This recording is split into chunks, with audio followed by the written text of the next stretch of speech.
Welcome to Eudaemonia, the podcast that is all about flourishing. Plug in, relax, and get ready for the goodness as we explore the traits and practices that can help you thrive in life. With your host, Kim Forrester.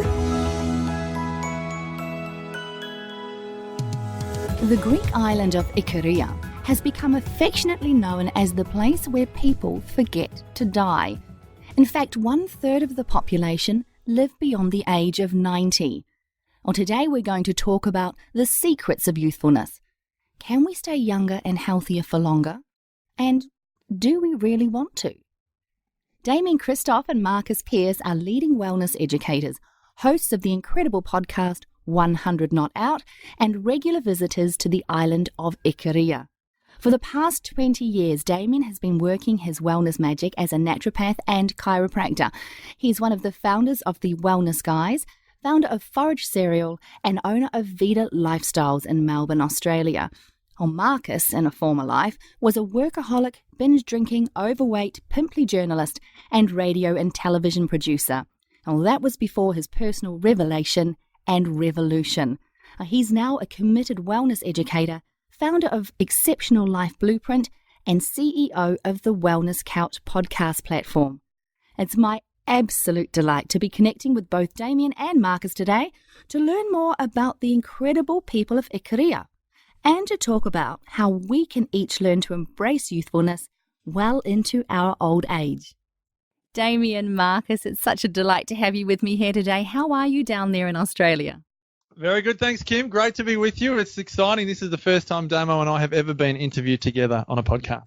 Yeah, it's very exciting, and we are both very well. Well, I'm very well in Melbourne, and I'd say Piercy being about 500 kilometres up the road, he's probably just a bit better than that. Now, I specifically wanted to talk to you both today because each year you host a trip to Ikaria, known as the island where people forget to die.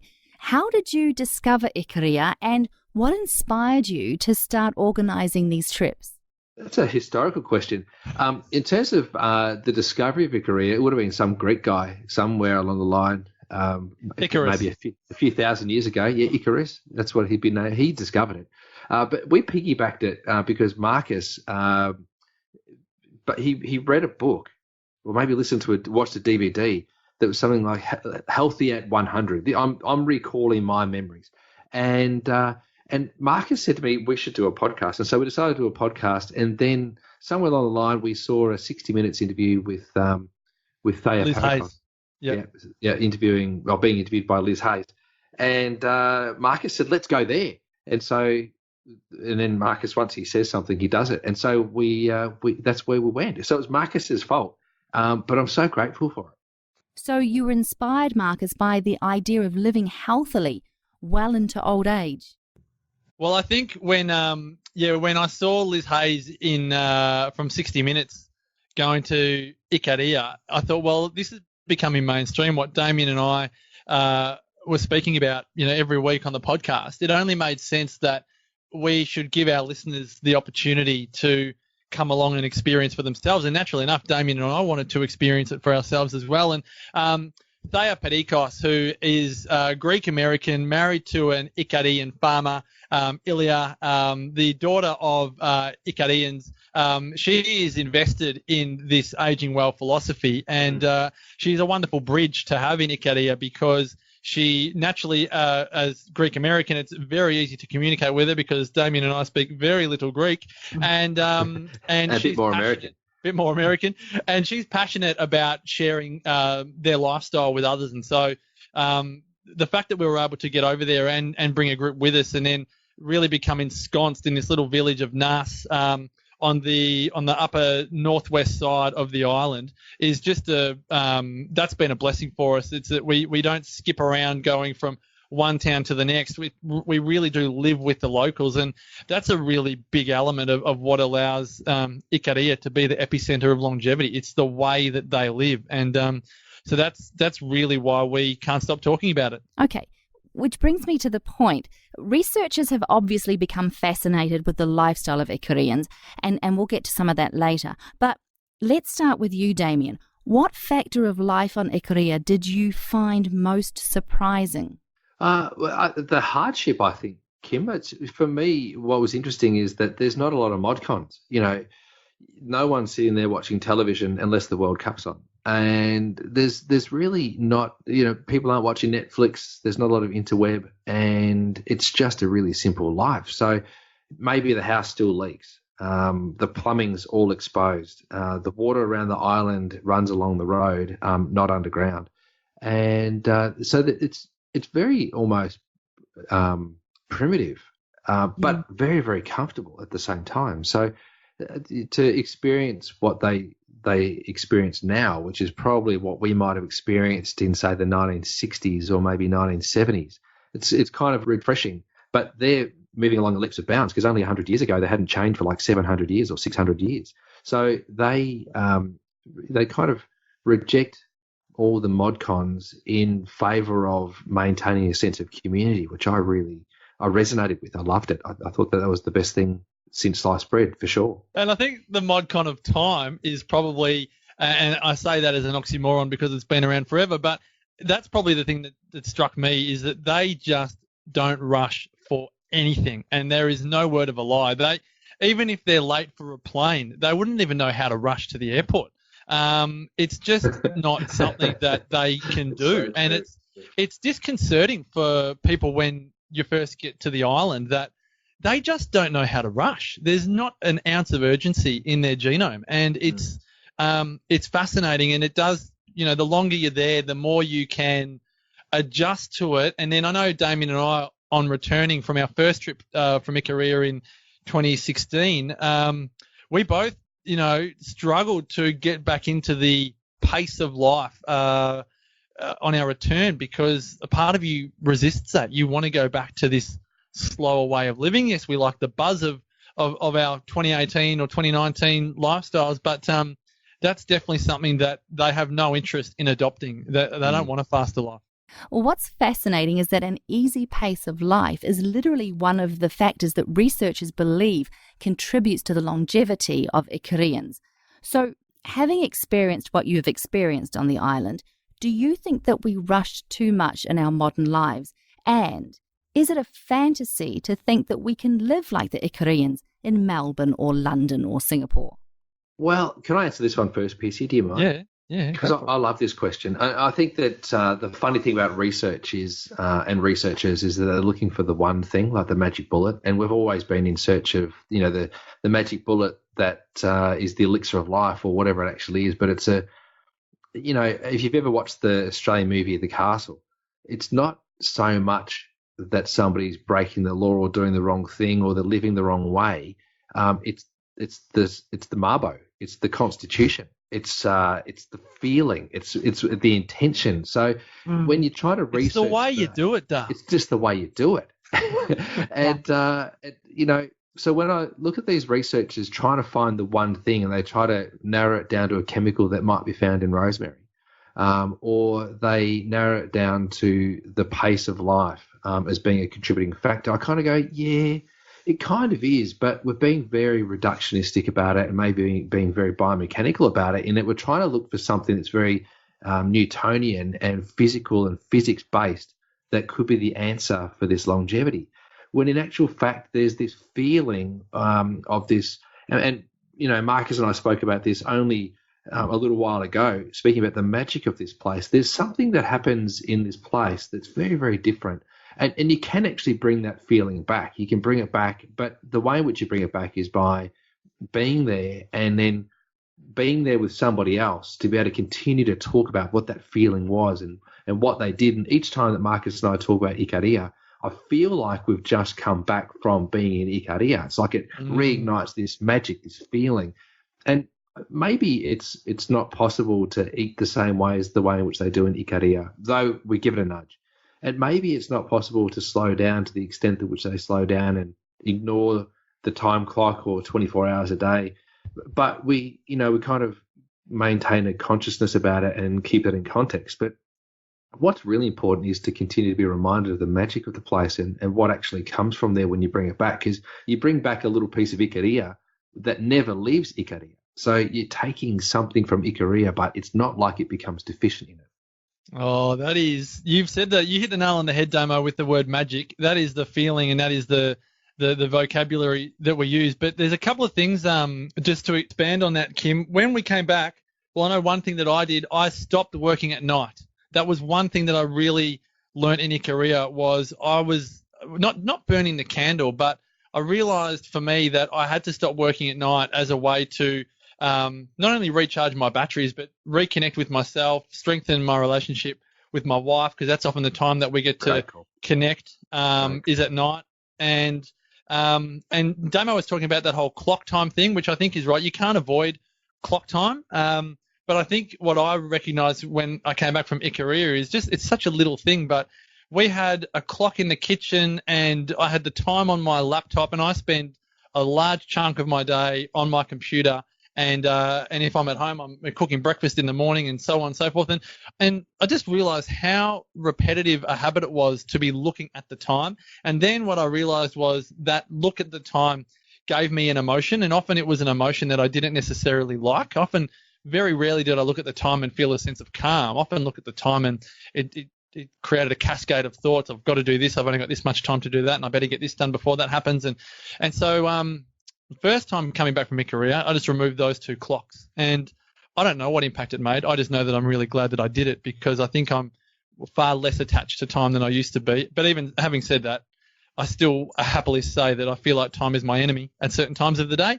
And I don't think I'd be unhuman in saying that, because I think most of us would say the same thing at certain times of the day. One thing I do want to talk about on Ikaria, because this pops up in so many of my interviews, is the apparent social connection that the locals enjoy. Look, it's said that Ikarian locals enjoy a wonderful social connection and are incredibly close and connected. Is that what you found there? They do, yeah. Well, they do, and more beyond social. Like, I would suspect that because that the origins of all of the people on Ikaria come from 70 families, that obviously almost every single person on the island is going to be related to each other at some level. There's a knowingness about everybody in the community, but also on the island. There's like 7,500 people on the island. So everyone's connected somehow. And it's probably almost a bit like the movie with the blue people. What was the movie with the blue people? Avatar. Avatar. That's the one. Avatar. Yeah, it's like the connectedness of all things, and they're so connected in the community, and they're aware of everything that's happening in the community, and there's not a lot of secrets that go on. Like, everybody knows something about everybody, and everybody knows everything that's happening in everybody's life. And I think that's something that's very, very refreshing about that. It comes with no judgment. It comes with the ability to help each other out in tough times. It comes with the ability to just rest on somebody or lean on somebody's shoulder. Like, there's a really nice comfort when you've got an extended family that knows everything that's happening in your life, because they can help you. It's not a judgmental thing. Look, the isolation of individuals in our societies is pervasive and is detrimental to our well-being in so many ways. Marcus, did you notice the social connection on Ikaria, and do you think that there are ways we can incorporate better connection into our modern lives? Oh, absolutely. Look, I am a raging extrovert, as is Damo. So socializing for us is not actually a challenge in our lives, but it's not a challenge for us because it's a high priority for us. We feed off other people, and rightly or wrongly, a lot of people find that difficult. And I often say when I'm doing talks that socializing is a muscle. We can't ignore the fact that if you don't socialize, that ability or that skill atrophies, and we have many of us have lost that ability to do it naturally. We have all of these mantras now around I don't have time, which is really just saying it's not important enough. We have belief systems around stranger danger. We don't really feel comfortable talking to strangers because we're not sure what deep, dark past lingers. And that's not even in the consciousness of Ikaria. And so what we notice with attendees is they are almost shocked at the grace and ease of which they can socialize in Ikaria, no matter how introverted they may be or how shy they might say they are when they're back at home. And there is, coming back to that magic of the island, people genuinely say that one of the big things they get out of being in Ikaria is the socializing. And as weird as that sounds, you know, people travel halfway around the world to recapture the magic of a social life. And I don't know if that's sad or if that's incredible, or a bit of both, but that just goes to show how powerful socializing is. That is one of the major benefits that people find when they visit this island where people forget to die. Well, certainly as an expat, I understand the desire, the need to seek out social connection with people who understand you and who accept you for who you are. I think we all do that as immigrants because, look, expat life can be really challenging in many ways. But tell me, have you both changed the way you socialize since you started visiting Ikaria? Oh, well, that's a great question, Kim. I think I have, but I socialize. I love socializing, as Marcus said, and it's part of what fuels me up. And my social life is with me every single day because as a chiropractor, I get to see a lot of people, and that's part of my social life. But my social life outside of that with my mates, my best mates, my family, all of that sort of things kind of still remained. But where it used to maybe be a little bit reduced was in my wife's reluctance to socialize as much as what I like to socialize. So I thought the best way to get around that was to bring my wife with me to Ikaria next time. And so she did. She came to Ikaria last time, and now my social life is way more flexible. So it's improved somewhat because there's a more relaxed approach to inviting people into our home more regularly through the week rather than just on the weekends. And it might only be for 1 or 2 hours. It doesn't have to be like for 3 or 4 or 5 hours like you might do on a weekend. It can just be a nice little drop-in. And that flexibility around meeting your neighbours and being with your friends and that sort of stuff that maybe we might have done in the 70s or the 80s in Australia is coming back into our lifestyle. So that's improved. And how about you, Marcus? Personally, one of the things that comes up when you ask that question, and it is a great question, is actually around alcohol. So I was a raging vegan for 6 or 7 years, and that included probably 5 or 6 of those years grog-free. And then when we went to Ikaria 2016, I had resumed having a beer or a glass of wine every now and again. But what I learned in Ikaria is that they don't drink unless there is someone else to drink with. Whereas in Australia, Australasia, and probably the modern world, a lot of people drink alone.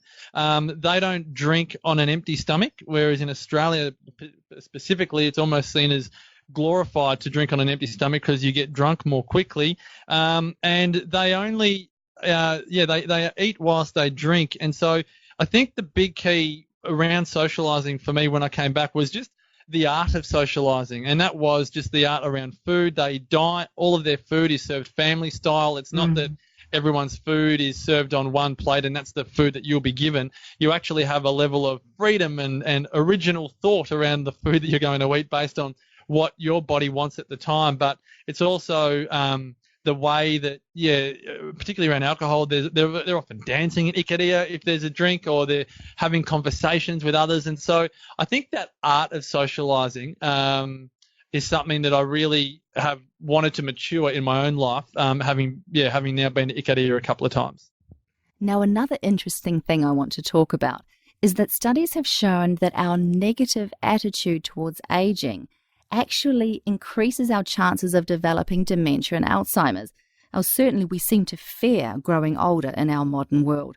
So did you see that same fear of growing older when you were on Ikaria?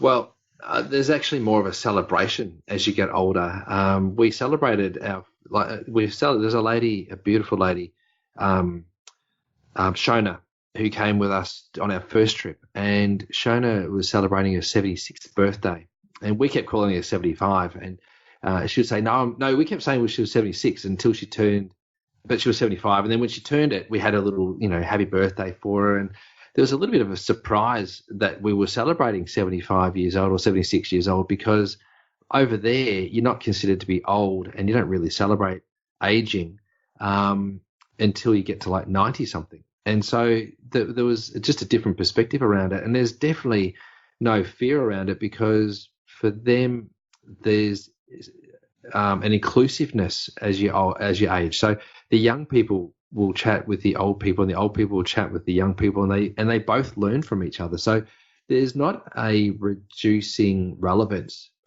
or perceived reduction in relevance for people who are aging. So there's not fear around it. And they maintain their mobility. So it's not like here in Australia or in the Western world where, as you get older, you sell your house and you get shipped off into a retirement village and then a nursing home.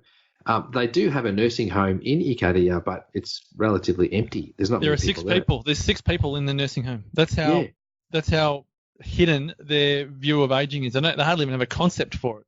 It's just kind of life. Like they just get about life, and it's not that life's coming to an end. It's just this is what life is. So, and they appear to be at peace with it. Well, what strikes me then is that the reason we resist growing older is possibly because we know how we treat the elderly in our society, and we fear becoming ostracized and ignored in our later years.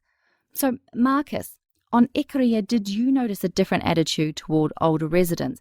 Is there a respect for the elderly that we're missing in our Western societies? In the Ikarian and many European cultures, there is no way in living hell that you would put your parent into a nursing home. It's just against their culture. It's a what's the word? You are deserting them at their greatest need. Now, that's not to point the finger at any of us Australians or other Westerners that have parents in a nursing home. What I'm saying is it's just not part of their culture unless it's under the most extreme of circumstances, as it is for those 6 people. So it's just not something that they would do. For many, again, European, I can't speak for other cultures, but I know for many European cultures, it just brings shame to their family to do it. It's just not the way that they behave. So anyone that's older that needs a helping hand lives with their family, lives with their children and their grandchildren, and there is many, whether it's scientific or anecdotal research, to suggest that does bring a greater level of health and fulfillment to the aging person, to be surrounded by people that love them and that they love. And look, I'm not here to point fingers at the way that it's done in other countries. All I know is that when I'm getting older, I will be campaigning till I am out of oxygen that I live with my children or my grandchildren or whoever else that wants to be around me, so that every day that I wake up, I've got people around me that I love and love hanging around. Because whether you're 25 or 95, there's nothing better like QT, as Damian and I like to call it, quality time with people that you love. What I'm seeing, though, is that many people are running around looking for that fountain of youth and would obviously dearly love to remain youthful well into old age. But it seems to me that maybe one of the most important things we can change is our attitude towards aging and the elderly. Look, perhaps if we stop treating old age as something to fear or resist or ignore, then we will retain the sense of youthfulness that we're actually seeking. You have to go against the grain to do that, though. If my mum is going to come and live with me, then I'm going to get 29,000 questions from people going, why don't you stick her in a home? Why are you going to bring her inside? Think of all the stress that's going to create on you and your poor mum, and, what type of toll that's going to take, and will you be able to work, and what will you do financially, and la, la, la, la, la. So culturally, we actually have resistance to it for what it may mean. So that's where, as I said, I'm not here to point fingers in any way. I just know what I want personally, but I think it's a for want of a better term, it's a complicated issue. I'm going to say, though, Marcus, what you're describing there is very relevant and very pertinent in Australia, New Zealand, USA, many Western cultures. But here in Asia, it's actually usual, expected even, that our grandparents and parents will remain in the family home until they pass. And as you were saying, Damian, the same is true in places throughout Europe. So I think it's important for us to realize that the way that we live as individuals is just one version of normal. And if we want to live truly fulfilling, more flourishing lives, then perhaps we should take the opportunity to look at other cultures and adopt from them the practices that are healthiest and most beneficial to us as individuals and as a society, even if they're not ones that we have been taught or been raised into as children. Absolutely. We love eating other cultures' foods. Taking on other cultures' beliefs doesn't happen as organically as their food does. Yeah, it's interesting, isn't it? Right. The Eudaemonia podcast, gentlemen, is all about making our lives more fulfilling and joyful. So tell me, how have your regular visits to Ikaria enhanced your day-to-day experience of life? Oh, this sounds a bit woo-woo, but I definitely think I'm much better at enjoying the moment, whatever that moment might be. That could be screaming kids. And, you know, I have friends that if I ever say, look, my kids are giving me the heebie-jeebies, they might say things like, I'd love to have your problems. And I go, that's a very good call, at just bringing back just the gratitude of any moment, any challenge, whatever it might be. Because in Ikaria, again, they don't know how to rush. They don't know how to think of the future or the past. They are just in that moment. And so I'd like to think that I'm very I'm much improved at being in that moment, whatever it might be. And I think just having a more of an awareness of natural movement, or what we would call over here probably incidental exercise. Just if it takes me longer, I'm happy to do it. You know, whether it's walking somewhere instead of driving, whether it's parking further away from the shopping centre entrance or the airport entrance, or I'm happy to make my life a little bit harder on a movement basis, because I recognise that, you know, movement has become an optional extra. It's almost like a luxury that we don't really need. The way a lot of people behave these days, we could get anywhere without moving. But in Ikaria, they've almost consciously made their lifestyle harder. They don't have public transport. You know, cars are overrated. They just walk everywhere. So they're probably two things that I think have made a significant impact. And how about you, Damian? Well, there's a number of things, Kim, that have changed my life. The movement thing, I think I've been more conscious around the incidental movement. I think, like Marcus is talking about, instead of just automatically going for the car keys, think, can I walk there? And so that's been a really great thing. From a food perspective, sitting with the family at the dinner table, you know, believe it or not, I've also fallen into the trap of sitting down and watching the television whilst eating dinner, but bringing meals back to the table has been one of the most revolutionary things for our family. We've got a beautiful family, very close, and everyone's really happy. But being able to sit at the table and have time for gratitude and time for conversation, and then the pace at which you eat your meal is totally different. So doing that for breakfast and dinner has been a really great thing for us, and we're very conscious of that. From a connectedness perspective to the community, I've always, I suppose, wanted to be more part of communities, and I enjoy meeting people. And I think that just practicing that more every single day reminds me of the things that I love the most about Ikaria. And so, you know, I suppose that has also, come back with me as well. And I still practice that. And my wife, Amber, she's enrolled in that vision for me. And my son has taken on that sort of approach as well. He likes to meet heaps of people. So the community thing too, I've brought that back. Look, it's the simplicity of the practices that you've changed that I noticed there. And as you've quite rightly pointed out, Marcus, we're not going to be able to just click our fingers and all of a sudden start living like Ikarians. However, it strikes me listening to you both there that there are small changes that we can each make if we simply make the intention and the commitment to do so. Yeah, there are principles, and Damian and I have probably shared, I think there's probably 13 principles that we've identified that can be applied in any corner of the earth. It's not exclusive to the location of Ikaria. It's exclusive to the human race. So that's, I think, really important for people to remember. It's just that the thing is that on the flip side, though, is that when we experience something, you can't help but make a change. You know, reading a book on longevity or watching a documentary on Ikaria or listening to a podcast of two people that have been there is no real guarantee to shift. But sometimes when we experience something, then that is just the trigger. And that's probably why Damian and I can't stop talking about it, because we've physically experienced it. I understand. And you'd love for more people to have that experience and take away the magic of Ikaria with them. Sure. Now, finally, I ask this question of all of my guests. Can you each suggest one morning reminder? So this could be a daily practice, a mantra, or an affirmation that my listeners can use to help them retain some form of youthfulness, whether that be physical, emotional, or spiritual, as they go through their day. Yeah, absolutely. And I love this question, Kim, because a lot of people forget to do this. You know, it's quite easy to roll over in bed, check your phone, see what you missed out on, And a lot of people do that immediately. The lights go on or the alarm goes off, and they do that. And the first thing they've done is actually check their phone. But the first thing that I like to do in the morning, and the same as Amber, is to say good morning to each other. And I think that's a really important thing to do, that the person that you love and you want to spend the rest of your life with, that you don't ignore them from the word go. You acknowledge them, and so I roll over and say, good morning, and she'll say good morning. I say, how'd you sleep? And she might complain that I snored or whatever it was, but it's just a really nice way just to connect before we get on with that day. One of us will go to have a shower and the other person might go off for exercise or whatever else it is. But we always start the day by saying good morning and hello and how did you sleep? And I think that's just a really, for us, it brings us back to the essence of our relationship, and which is a closeness and a connectedness.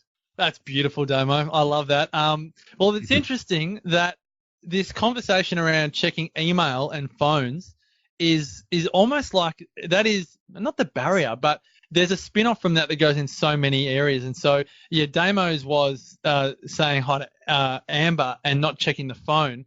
Mine is very similar in that a lot of people check their email or check the news over breakfast in the morning or social media.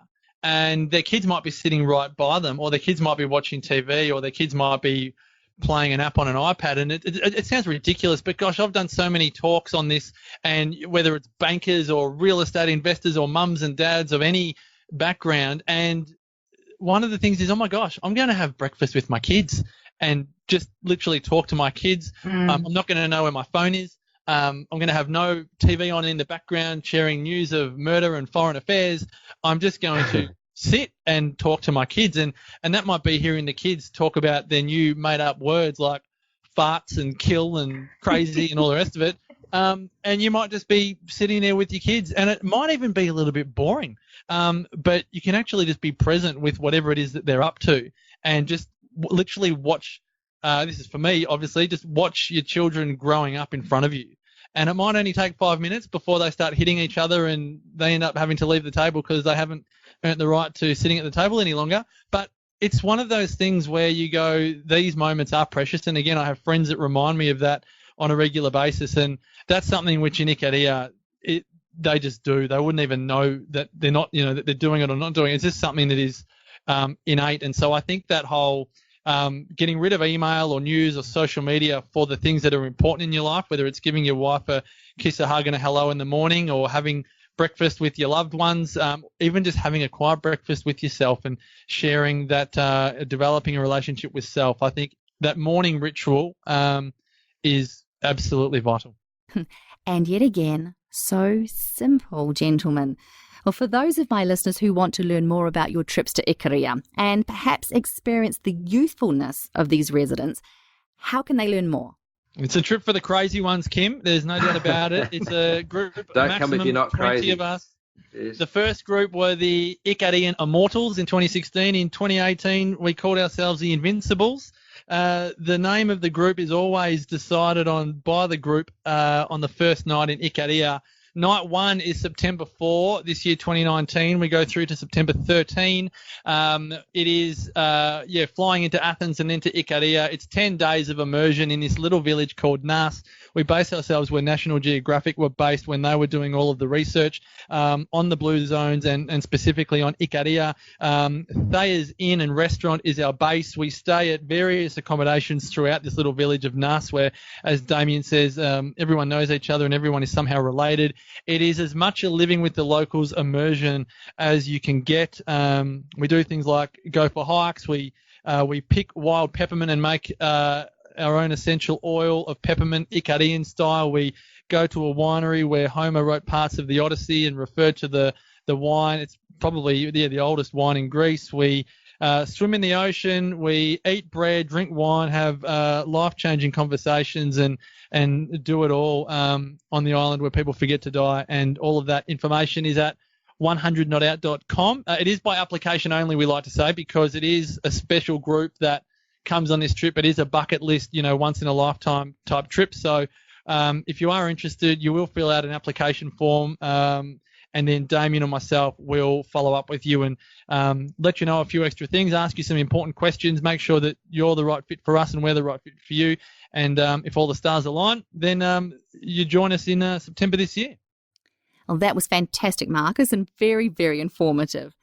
Well, Damian Kristof and Marcus Pearce, thank you so much for being a part of the Eudaemonia podcast. Thank you so much, Kim. I've really enjoyed it. It's been lovely. Me too. It's been great to have a trio and our first time being interviewed together, Damo. So thanks for giving us that opportunity, Kim. Thoroughly enjoyed it.